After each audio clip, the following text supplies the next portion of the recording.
Muy buenas noches, bienvenidos a esta quinta sesión del Círculo de Investigación. El día de hoy vamos a desarrollar dos temas. El primero está asociado a medidas de variabilidad. Hemos conversado sobre este tema ya en, en la clase pasada y en una segunda parte de la sesión vamos a hablar sobre probabilidades de los datos que, que estoy observando. La desviación estándar es la distancia típica entre los datos y el promedio. Cuando nosotros tenemos un set de datos, un grupo de datos, vamos a obtener un promedio.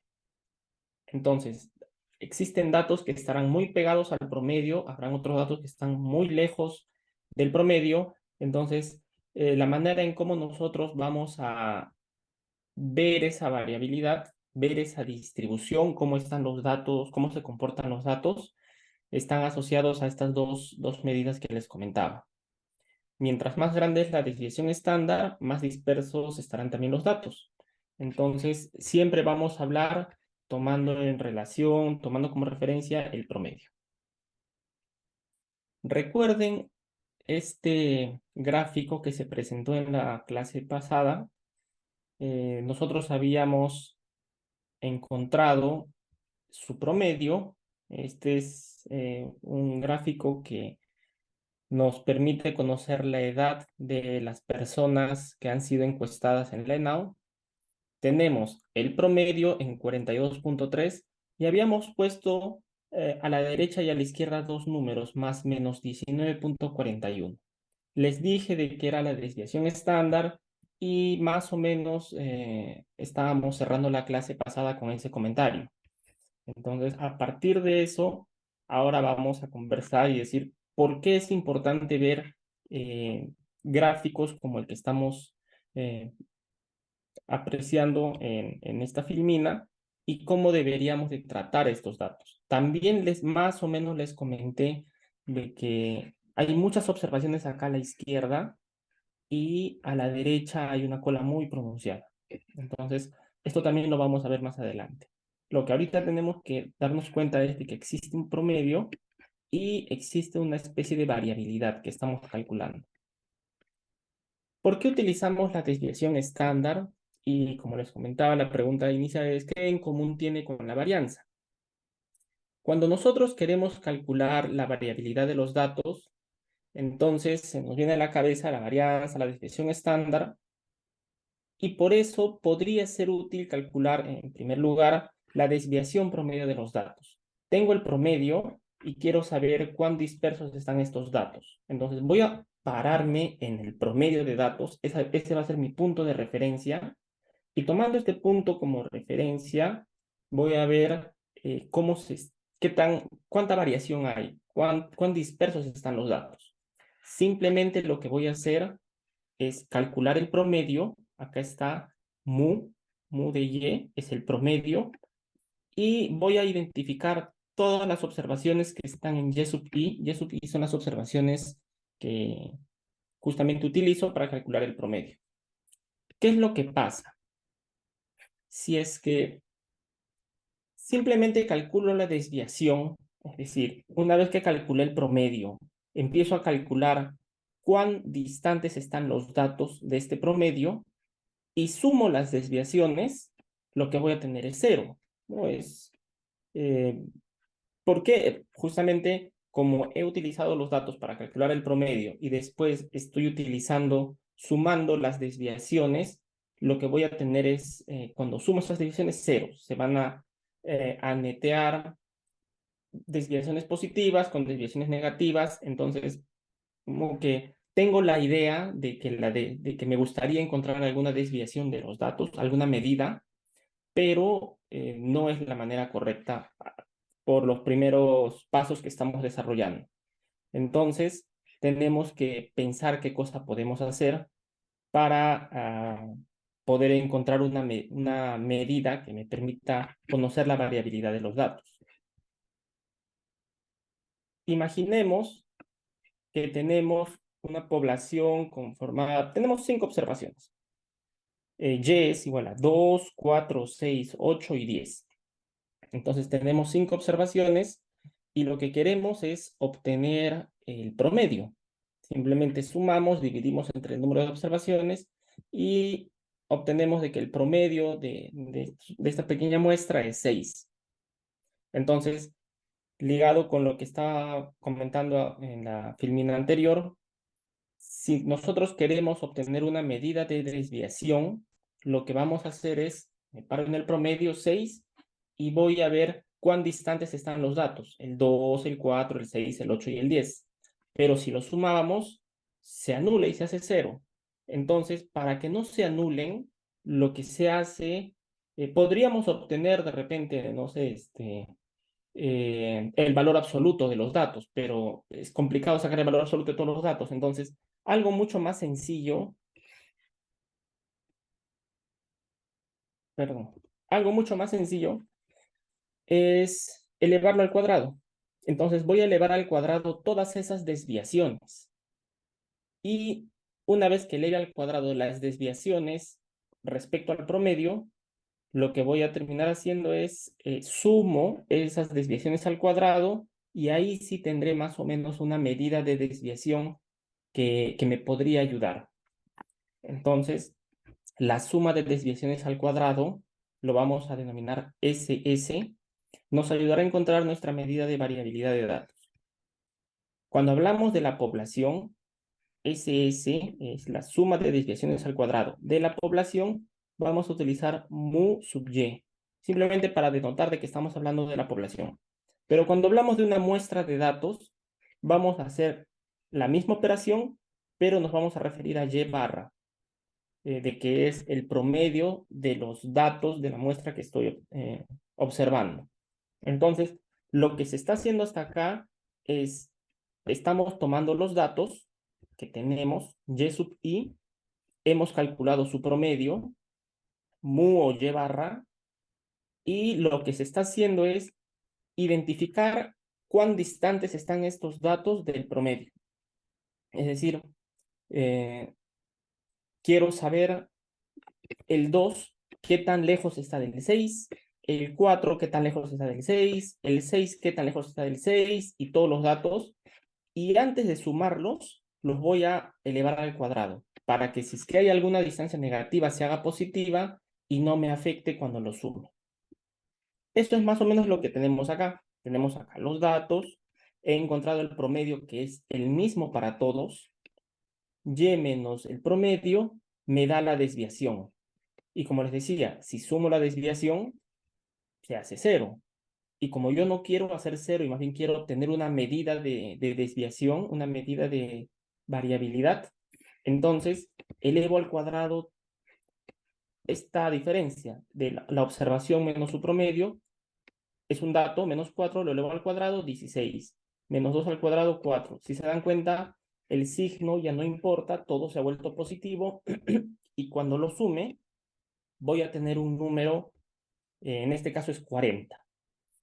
Si es que la desviación de los datos respecto al promedio es más chiquita, por ejemplo, en lugar de tener acá el 2, tengo un 6, la observación 6 menos el promedio 6, esto va a ser 0, como en la tercera fila.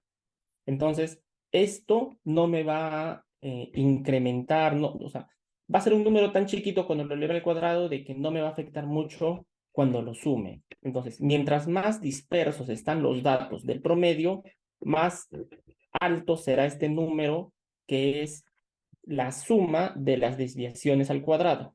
Entonces, ya tengo una primera medida de variabilidad. Y entonces entramos al concepto de varianza.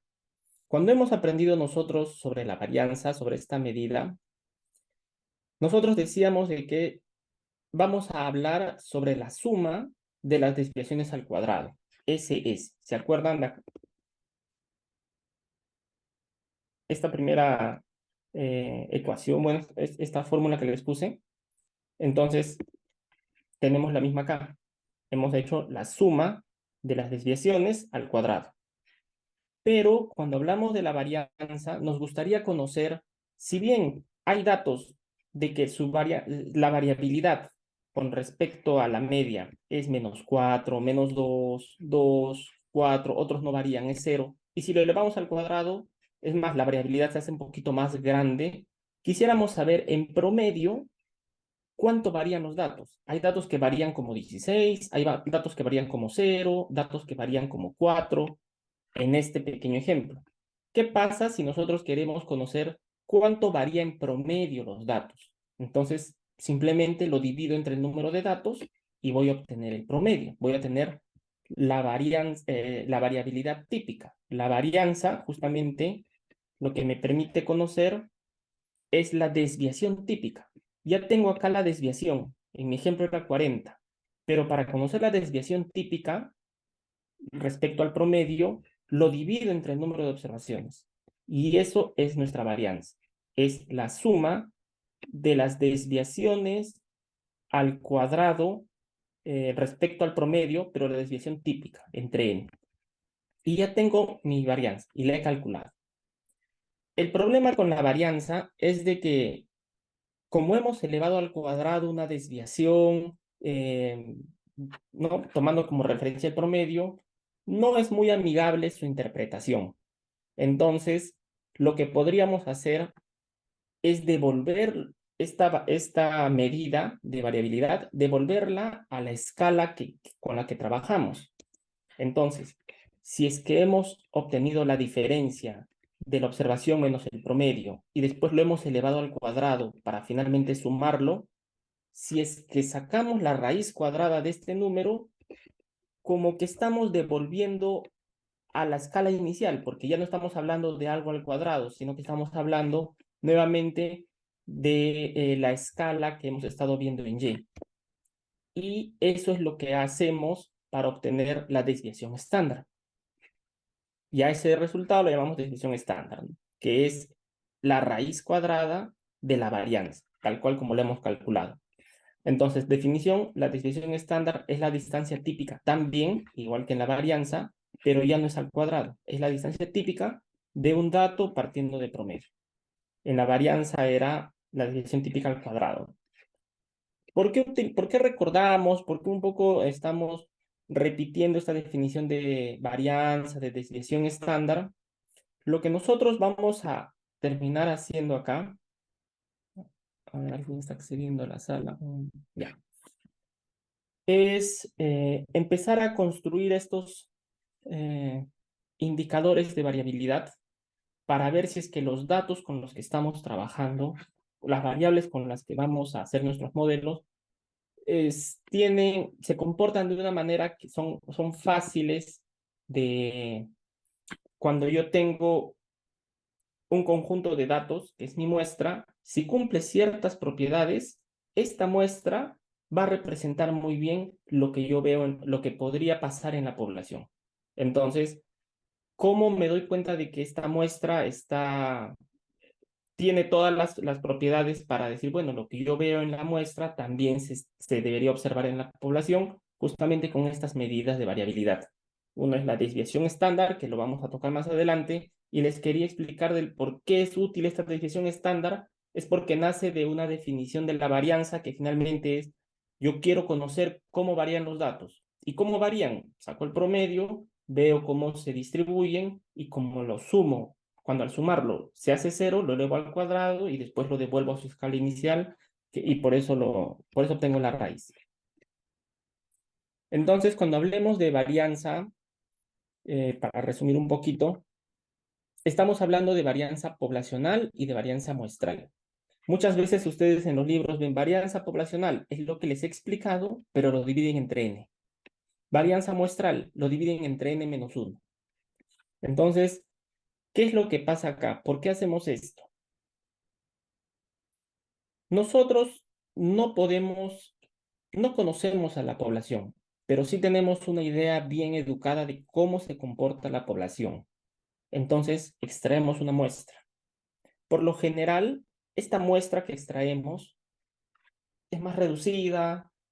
Por lo general se puede decir de que la varianza de esta muestra es más pequeña que la varianza de la población. Es decir, entendiendo de que la población tiene una varianza un poquito más grande, la muestra es una muestra.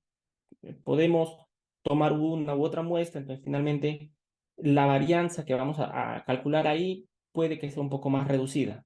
Entonces, si es que ponemos un número más chiquito, n-1, en el denominador, el numerador, es decir, esta fracción se hace más grande. De alguna manera, restando 1, podríamos corregir ligeramente esa varianza para que se parezca, para que la varianza de la muestra se parezca a la varianza de la población. Puede ser una primera aproximación, una primera explicación, algo intuitiva.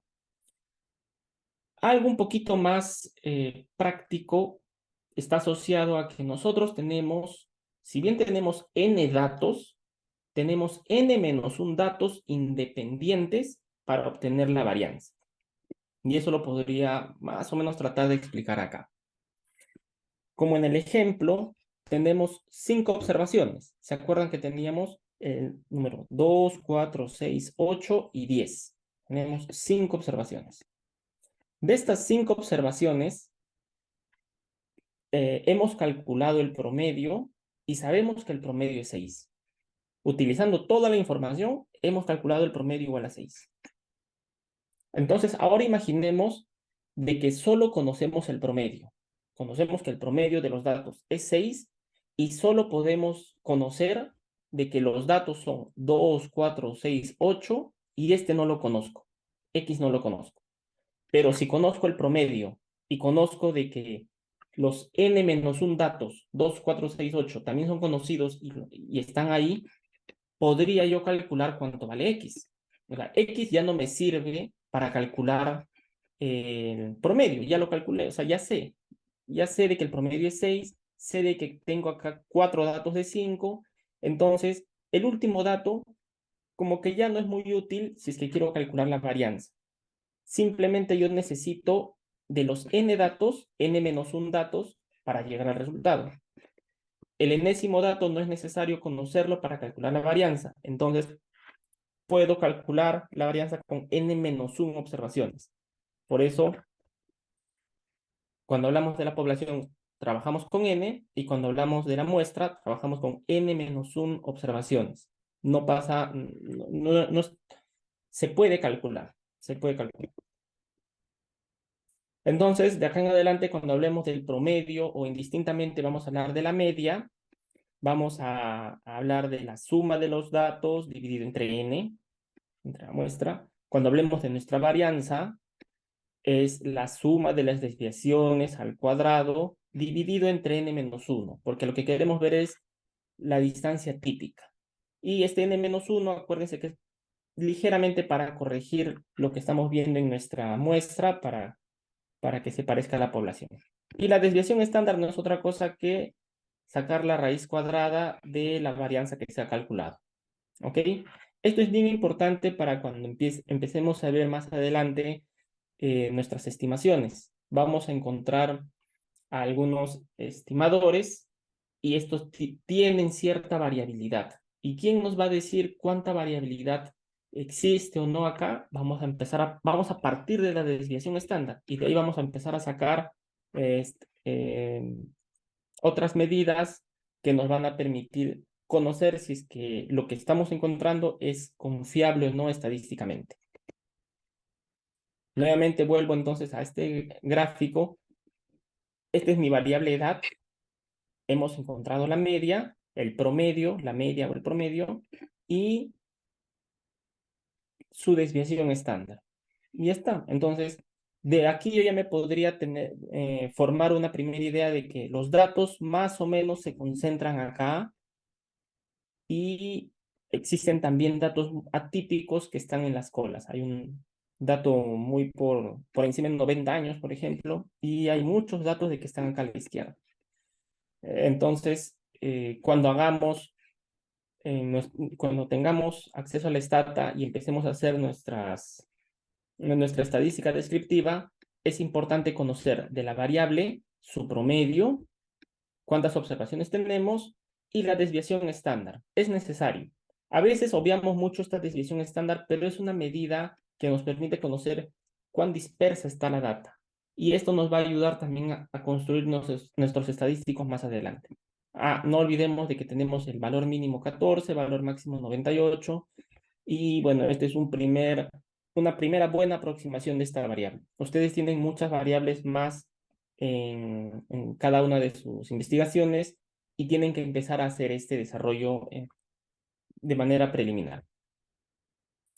Ahora vamos a conversar un poquito sobre probabilidades y aquí vamos a ver si es que podemos enlazar lo que hemos estado viendo hasta ahorita. Esta tabla también la hemos desarrollado. Acá podemos conocer el grado alcanzado de las personas. Hay personas que no tienen nivel de estudios, nivel inicial, primario, secundario, universitario. Y en esta columna de los porcentajes podemos conocer cuántas personas, la distribución de esta variable.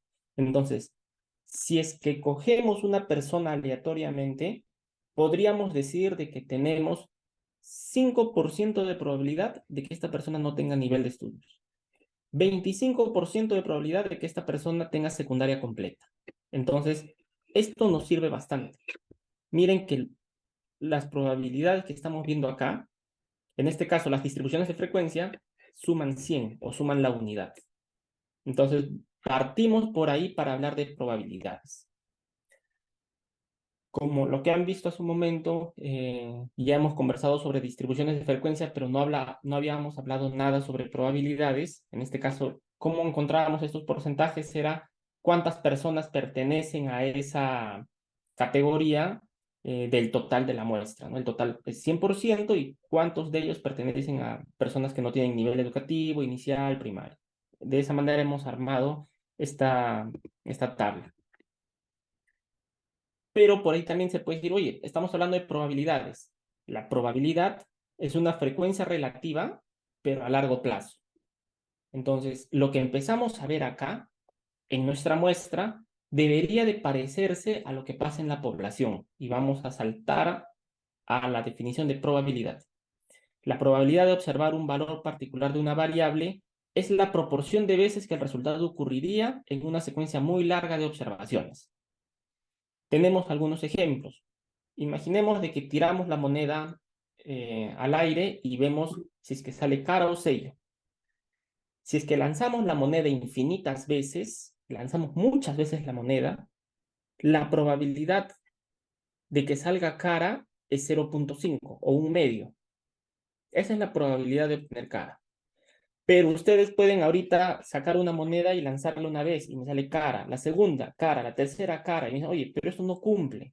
Porque siempre que tiro la moneda ya la tiré 10 veces y sale cara siempre. Y ahora me salió recién un sello al onceavo. Entonces no es 0.5 de probabilidad. Esto ocurre porque tenemos que llevarlo al infinito. Por eso es una medida de largo plazo. Esto es lo que pasa cuando lanzo una moneda infinitas veces. Entonces vamos a empezar a enlazar esos términos, pero se cumplen con ciertas características. No necesariamente vamos a estar en el 0.5 de probabilidad. Va a existir un más menos, un margen de error. Entonces, a esa desviación más menos del 0.5 vamos a considerar que es una desviación aleatoria. Entonces, conocer las propiedades de aleatoriedad va a servir bastante para realizar la inferencia estadística que vamos a hacer más adelante con nuestra muestra. Tenemos acá nuestra muestra, tenemos estos datos, que es las personas de toda mi muestra, 4.569, que representa el 5.3%, no tienen nivel.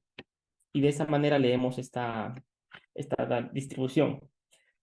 Pero esto lo vamos a conectar con probabilidades. No ahorita, sino más adelante, y para eso necesitamos conocer un poco sobre la definición de aleatoriedad.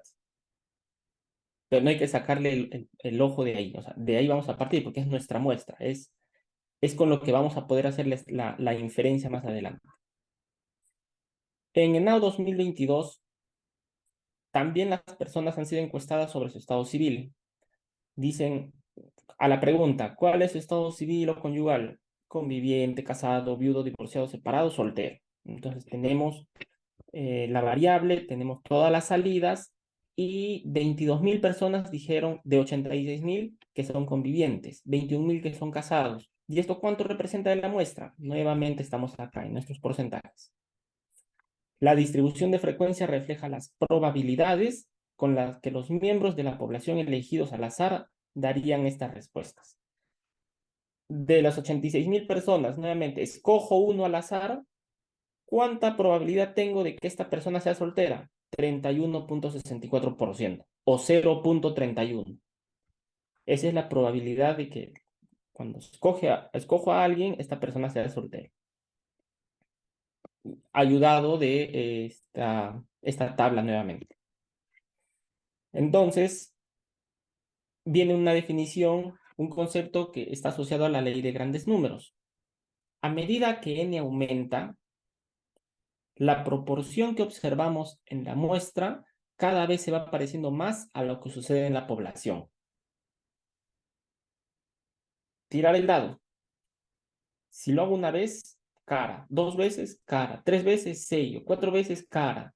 Entonces, no necesariamente lo que yo estoy viendo va a representar o va a ser lo que pasa en la población, porque mi n es muy chiquito.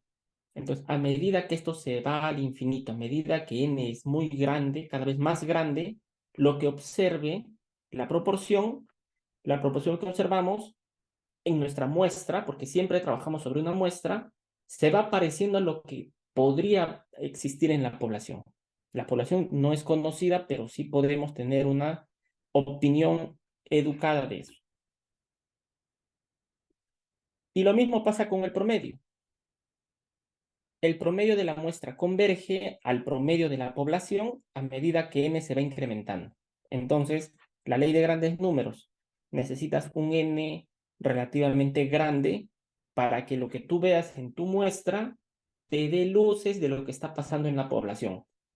Por eso algunos, cuando teníamos reuniones antes de esta sesión, reuniones individuales con algunos grupos, me decían, mira, tengo 30 observaciones, 20 observaciones, puedes meterlo al software, puedes hacer las matemáticas que desees, pero la muestra posiblemente no es tan representativa, no es adecuada, N, para que nos pueda decir algo sobre la población. ¿Te va a decir algo sobre tu muestra? De hecho que sí.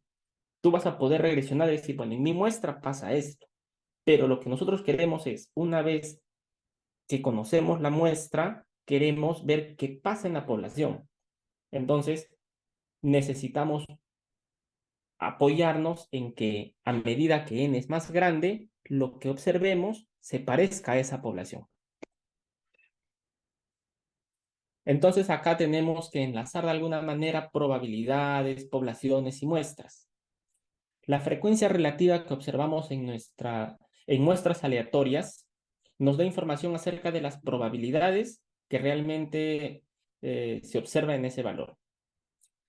Por ejemplo, si es que nosotros tenemos el objetivo de hacer inferencia estadística, nuevamente a partir de la muestra que nosotros tenemos, las tablas que hemos visto hace un momento, tenemos que conocer qué pasa con el error, tenemos que comprender cómo se comporta ese error.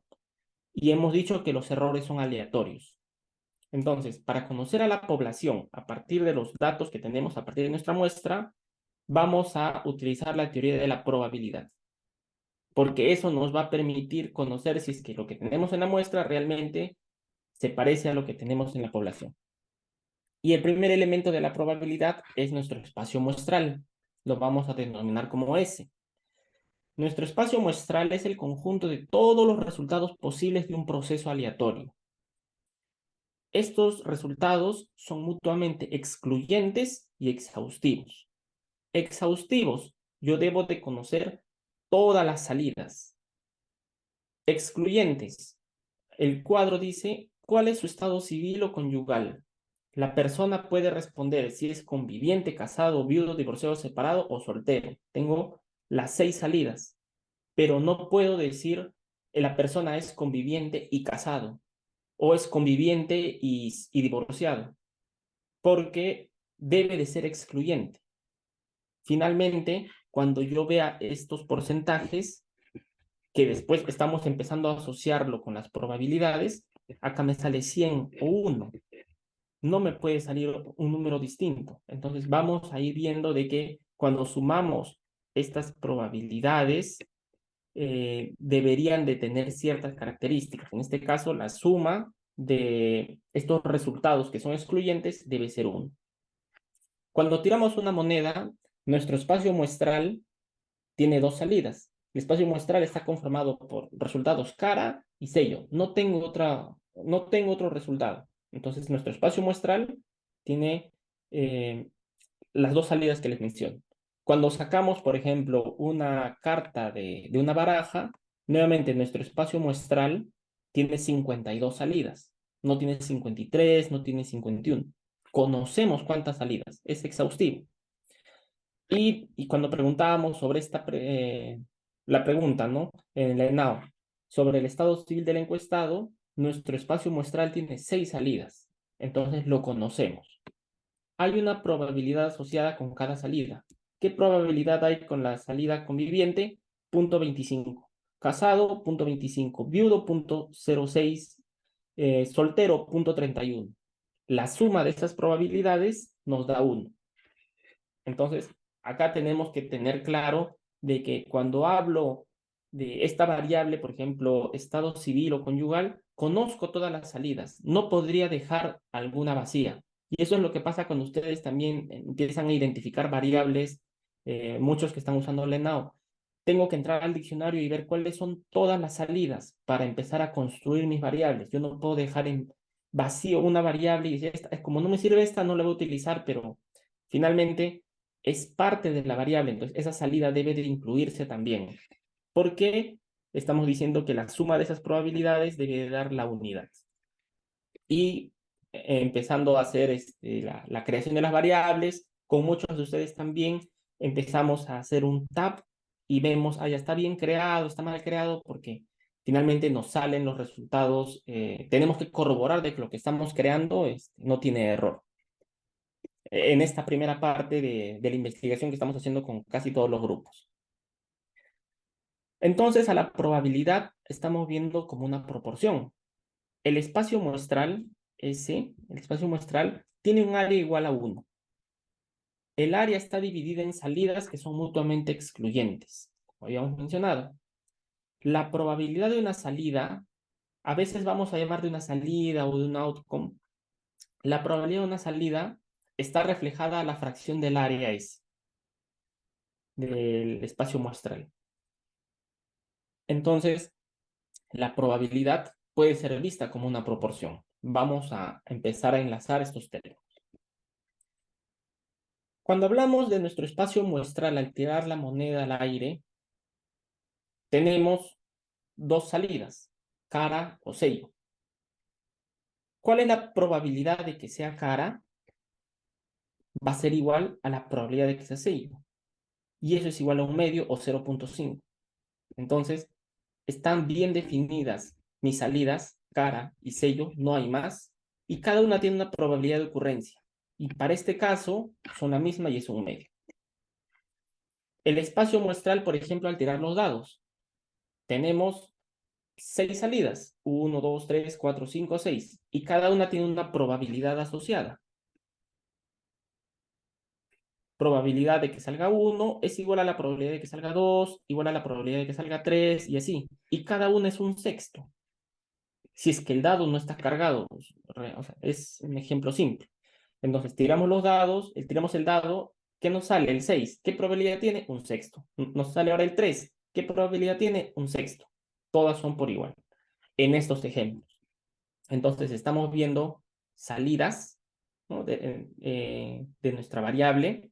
Tenemos distintas salidas y cada una está asociada a una probabilidad de ocurrencia.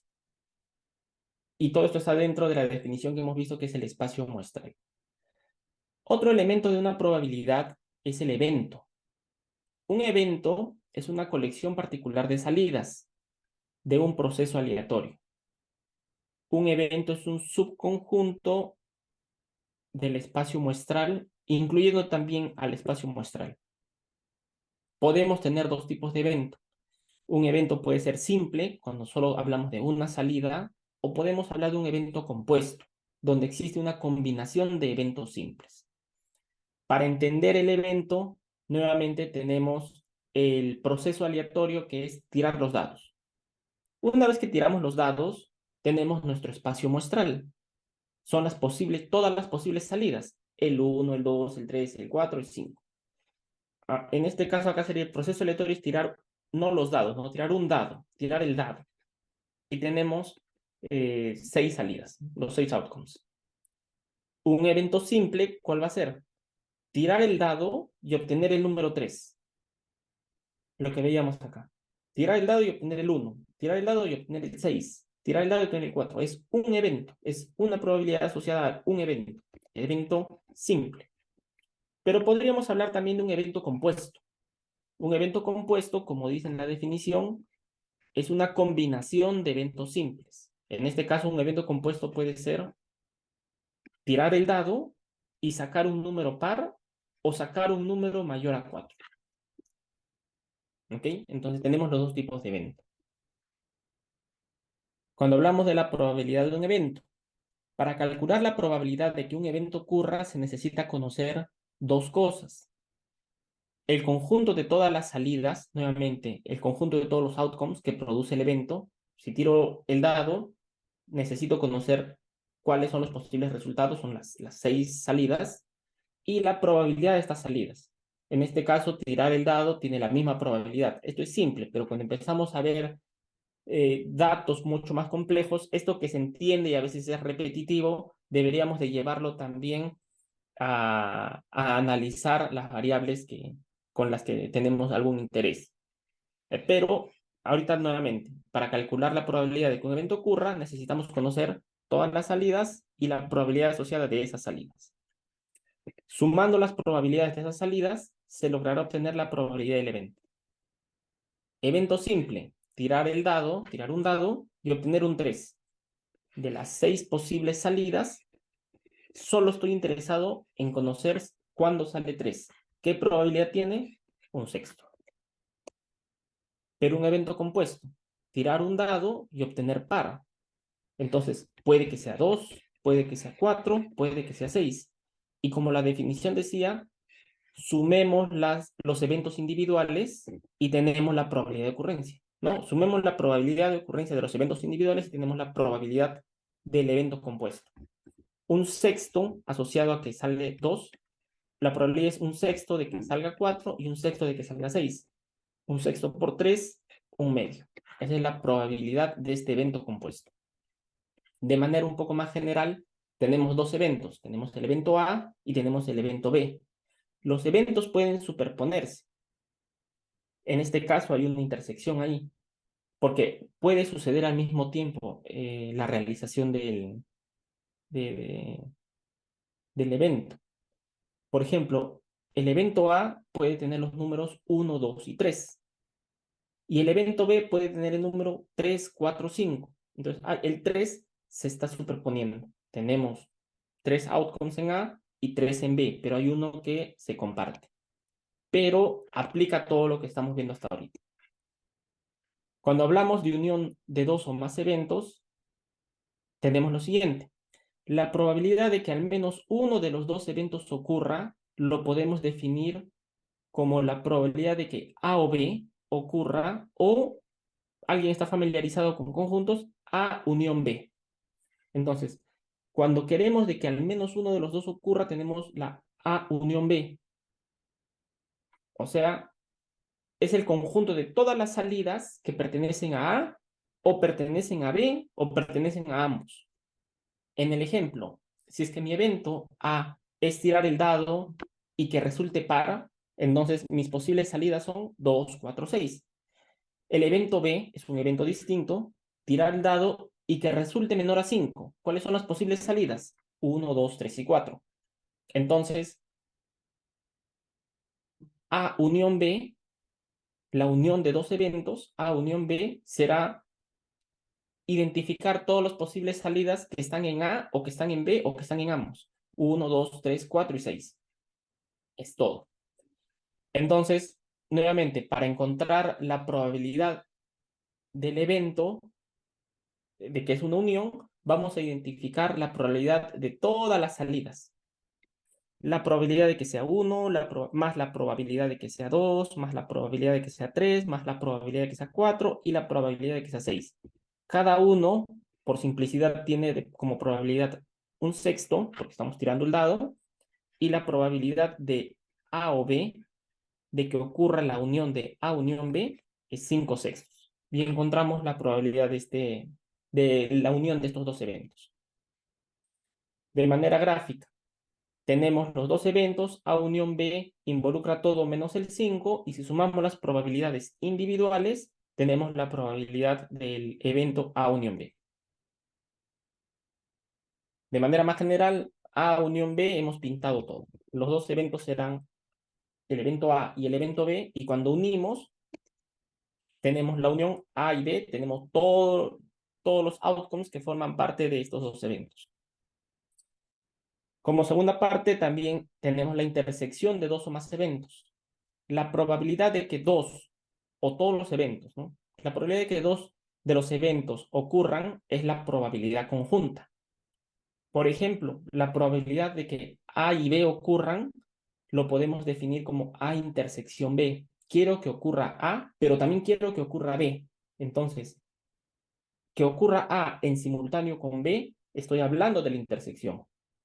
En otras palabras, es el conjunto de salidas o el conjunto de outcomes que pertenecen a A y a B a la vez. Ambos eventos deben de suceder. Esa es la intersección. Otra vez el mismo ejemplo. El evento A es tirar el dado y que resulte par.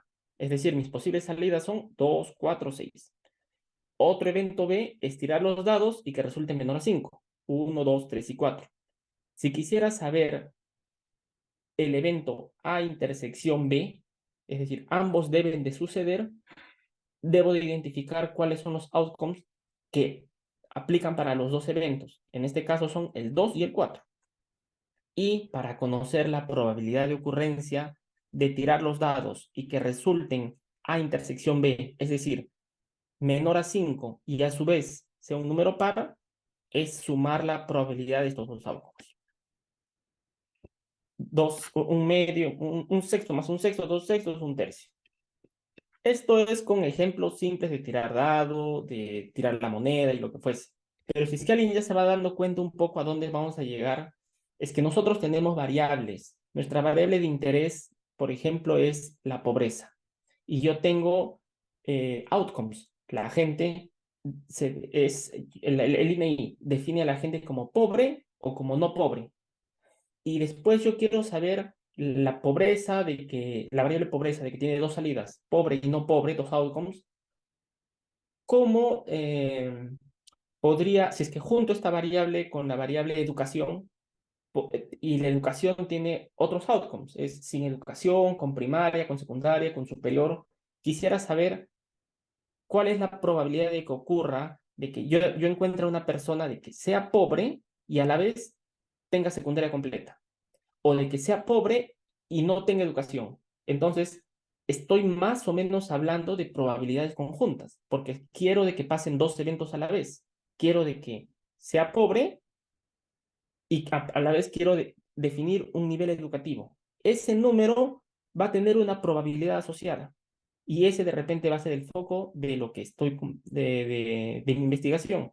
Entonces, partimos de todo esto, partimos identificando ¿por qué hago eso? O sea, ¿por qué me interesa? Es porque hay una probabilidad atrás. Y entonces, finalmente, cuando identifico esa probabilidad, cuando veo de que hay una cierta relación entre mi muestra y lo que pueda estar explicando en los datos, si es que hay cierto comportamiento en la muestra que estoy identificando, voy a poder hacer un mejor análisis. La intersección era lo que he explicado en su momento. Y antes de pasar a lo que les estoy comentando, la tercera definición, por así decirlo, está asociada a eventos mutuamente excluyentes. Son eventos sin salidas en común. La intersección es un conjunto vacío. Por ejemplo, el evento A, tirar un dado y que resulte impar, 1, 3 y 5, los posibles outcomes. El evento B, tirar un dado y que resulte 4. Si yo veo la intersección entre A y B, o sea que los dos eventos sucedan a la vez, no hay un outcome en común, es decir, el conjunto es vacío. Eventos mutuamente excluyentes. Para resumir esta parte de probabilidad, tenemos algunas características que tenemos que tener en cuenta. La probabilidad de cualquier evento no puede ser mayor a 1 ni menor a 0. Está en el rango de 0 a 1, inclusive 0, inclusive 1. Si la probabilidad del evento es 0, significa que el evento no puede suceder. Si la probabilidad del evento es 1, significa que es seguro que ocurra el evento. Siempre está entre 0 y 1. Entonces, esto tiene mucha similitud a lo que se ha visto en relación a las frecuencias relativas que hemos presentado hace un momento. Las probabilidades de un evento más su complemento debe sumar 1. Cuando nosotros tenemos esta tabla, se extrajo del ENAO las variables asociadas a la inclusión financiera y se armó un indicador diciendo la persona está incluida financieramente si cumple ciertas características que están ahí abajo en la definición, y si es que no cumple, está no incluida financieramente.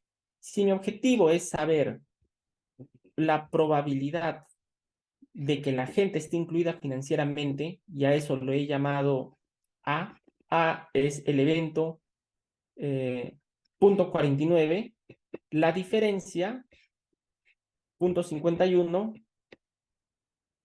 es lo que se está explicando acá. La probabilidad de un evento más su complemento debe sumar 1. Si la probabilidad de que esté incluido financieramente es punto 48, la contraparte es punto 51. La suma me va a dar 100. Siempre me va a dar 100. Algo para terminar acá. La regla general para sumar eventos.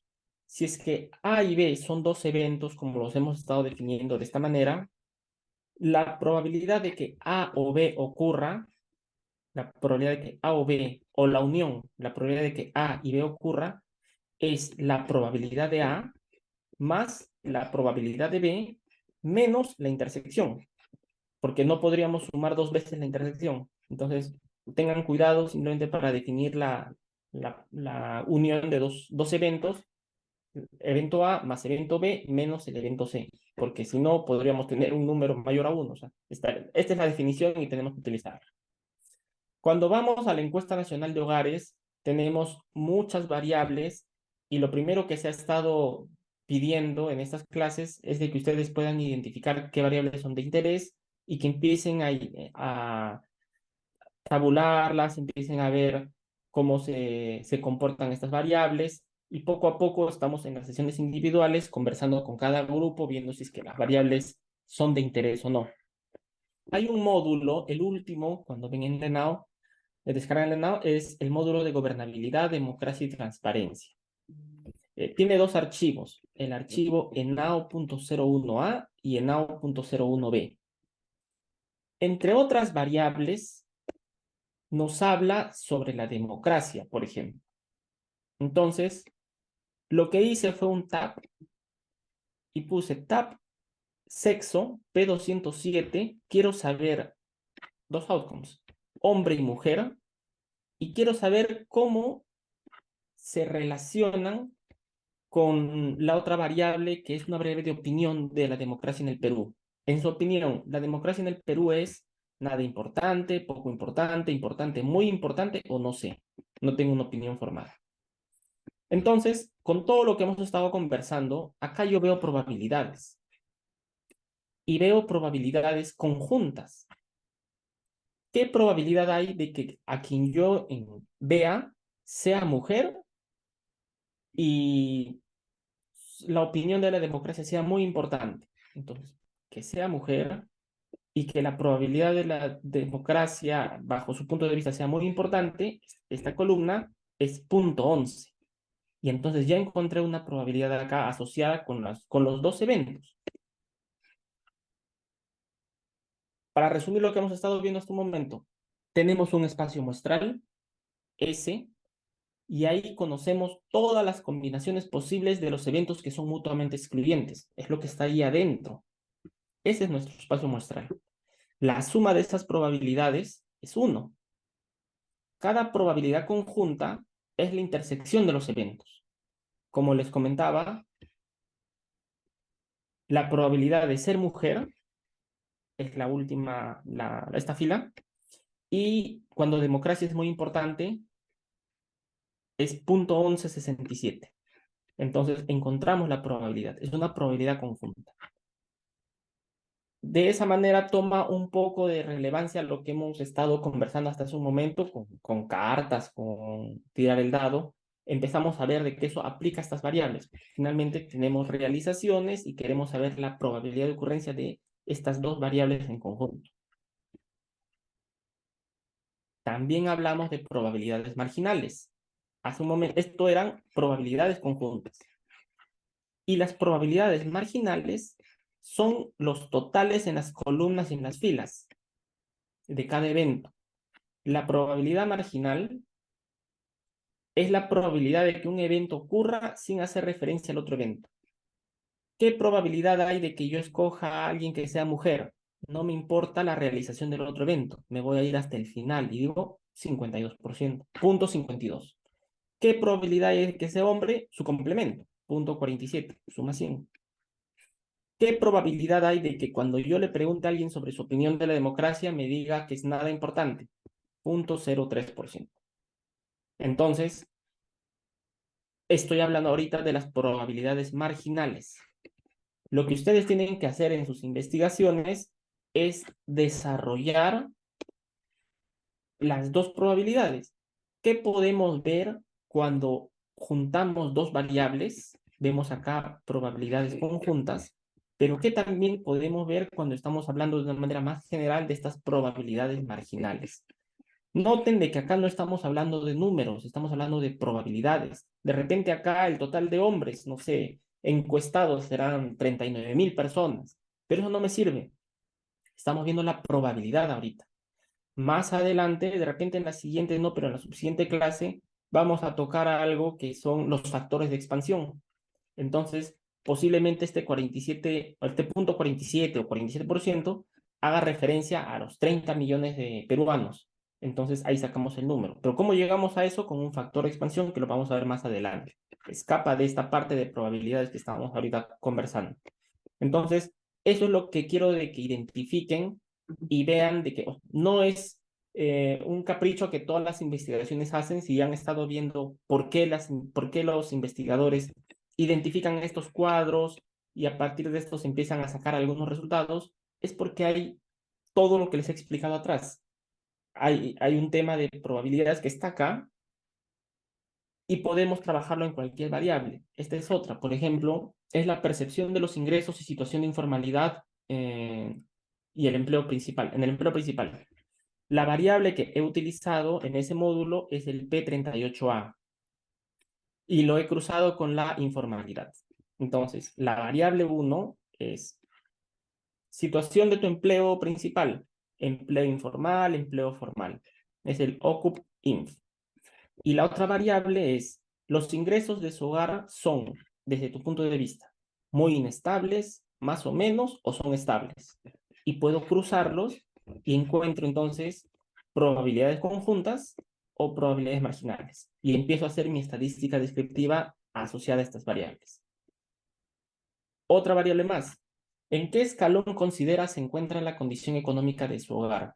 Donde 1, su hogar es muy pobre, 10, su hogar es muy rico, es uno de los hogares más ricos. Entonces la gente se enfrenta a esa pregunta y dice, oye, ¿cómo está tu situación económica al día de hoy? Y ahí la gente dice, bueno, si es que 10 es rico y uno es pobre, yo estoy pobre. ¿En qué proporción? Si es que en 0,19%. 0,19% por ciento dicen eso. O 19%, perdón, 19% o 0,19. Dicen de que su situación es extremadamente pobre. Y el 0,03% señala de que su situación en su hogar es considerado como uno de los hogares más ricos. Pero ¿qué pasa si es que esto lo trabajo con la otra variable? Es decir, estoy viendo nuevamente la probabilidad conjunta. Ahorita les he dicho sobre probabilidades marginales, he visto los totales, pero en la probabilidad conjunta podría decir la percepción de este hogar respecto a su riqueza o sus ingresos o su condición económica asociado a que si es que este hogar es informal o este hogar es formal. ¿Por qué vamos a empezar a hacer eso? Alguien me puede decir, bueno, si yo me voy acá al número 8 y digo, la percepción de este hogar es de que es relativamente rico, Del 1 al 10, de la escala del 1 al 10, él dice que su hogar es como 8, o sea, es casi rico, podría decirse. Y si los veo por personas que tienen un empleo formal o informal, informal 0,13%, formal 0,14%. Y yo podría decir allá, los hogares cuya situación del empleo es formal tienen una percepción de que su hogar es el rico de la escala de 1 al 10, número 8, en 0,14%, que es mayor a hogares cuya situación del empleo es informal porque es 0,13%. ¿Por qué? Porque estoy comparando el 0,14 con el 0,13. Lo que vamos a ver más adelante es si es que esos números son estadísticamente distintos. Ahorita yo veo que es 0,13 y 0,14. Pero ¿qué pasa si es que los datos están muy dispersos? Es decir, el número que he encontrado ahí de repente tiene mucha variabilidad y el 0,14 en los hogares va desde el 0,1 hasta el 0,2.